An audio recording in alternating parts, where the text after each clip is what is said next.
morning, students. Today we will learn our Unit 8 poem, that is on the grasshopper and cricket.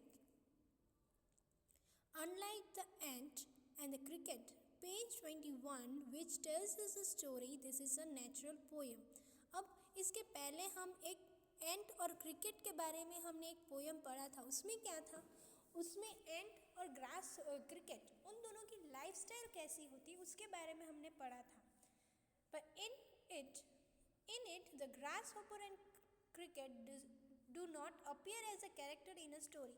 But इस poem में grasshopper और cricketer है नहीं, पर उसके कैरेक्टर कैसा है उसके बारे में हम इस स्टोरी में, इस पोएम में पढ़ेंगे. Rather they act as symbols, each suggesting something else. अब वो एक सिंबल है, बट किसी चीज़ को हमें समझा रहे हैं. Read the poem and notice how the poetry of earth keep on through summer and winter in a never-ending song. Who sings the song? अब इस पोएम में हमें क्या नोटिस करना है? पोएट्री अर्थ यानी अर्थ जो है, जो नेचर है, वो कभी ख़त्म नहीं होता. और सेकेंड थिंग, समर और विंटर सीजन्स के बारे में हम पढ़ेंगे इस पोएम में. The poetry of earth is never dead, यानी द पोएट्री ऑफ अर्थ यानी जो नेचर है, जो ब्यूटी है नेचर का, वो कभी भी ख़त्म नहीं होता है. When all the birds are faint with the heat of sun and hide in the cooling trees, a voice will run from edge through edge about the new mown mead.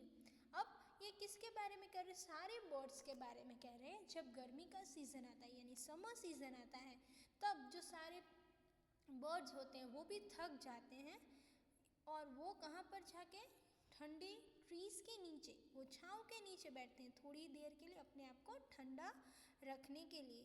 Then अब इसमें हम किसकी, grasshopper की बात कर रहे हैं कि ग्रासहॉपर जो है एक जगह से, एक टहनी से दूसरे टहनी तक जा रहा है. उसमें वो वहाँ पर जाते आते क्या कर रहे हैं? अपनी जो आवाज़ है, अपना जो गाना है वो गा रहा है. That is the grasshopper, he takes the lead, यानी वो सबसे पहले अपना लीड लेता है, वो अपने गाना गाता है.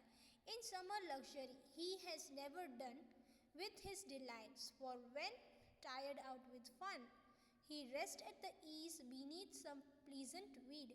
अब जो ग्रासहॉपर है उसको समर का सीज़न बहुत पसंद है. उस सीज़न में वो यहाँ वहाँ जाता है, गाना गाता है, वो उसको बहुत पसंद है. अब जब वो पूरे दिन मज़ा करके एंजॉय करने के बाद थक जाता है, तब वो ग्रास जो होता है उसके नीचे जाके बैठ के अपना आराम करता है थोड़ी देर के लिए. The poetry of earth is ceasing never. On a lone winter evening when the frost was warm, a silent from the stone there thrills. अब ये फिर से कह रहे हैं कि जो पोएट्री है यानी जो नेचर है वो बहुत ही ब्यूटीफुल है. वो कुछ ना कुछ नए चीज़ें लेके आते हैं और कभी भी ख़त्म नहीं होते. अब हम विंटर सीजन्स की बात कर रहे हैं कि जब विंटर का एंडिंग होता है तो सभी जगह पर फ्रॉस्ट यानी जो थोड़ा धुंधला दिखता है सब जगह पर. उस समय इतना साइलेंस होता है जैसे कि कोई स्टोन भी गिरे या कुछ भी हो, उसका भी बहुत ज़ोर से आवाज़ आएगा. उस समय जो क्रिकेट होता है, the cricket song in warmth increasing ever. अब उस समय जो क्रिकेट होता है वो गाना गाता है.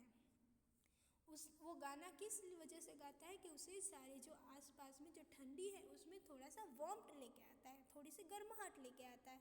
And seems to one in dodginess half lost. अब कोई ऐसा हो कि आधा सोया है आधा जगा हुआ है, उस पोजीशन में उसे ये नहीं समझ में आता कि क्रिकेट आवाज़ कर रहा है या फिर ग्रासहॉपर, वो डिफरेंस ही नहीं कर पाता. The grasshoppers among some grassy hills. उस समय उसे ऐसा लगता है कि वहाँ पर जो आसपास में ग्रास है वहाँ पर ग्रासहॉपर जो है वो अपनी आवाज़ें कर रहा है. इस चैप्टर में, इस स्टोरी में हमें ये समझना है, ये पहले जैसे एंट और जो क्रिकेट का जो पोएम था उसमें क्या दिखा रहे थे कि दोनों अपनी लाइफ कैसे जीते हैं. अब यहाँ पर हम ग्रासहॉपर और क्रिकेट के बारे में कह रहे हैं. जो ग्रासहॉपर है उसे समर का सीज़न बहुत पसंद है और एक तरफ हम क्रिकेट को कंपेयर कर रहे हैं. जो क्रिकेट है वो भी क्या है, ग्रासहॉपर की तरह ही है, फिर थोड़ा सा डिफरेंस होता है. दोनों की आवाज़ भी एक जैसी होती है पर हमें उसके डिफरेंस बिटवीन नहीं समझ में आता जब हम आधे नींद में होते हैं।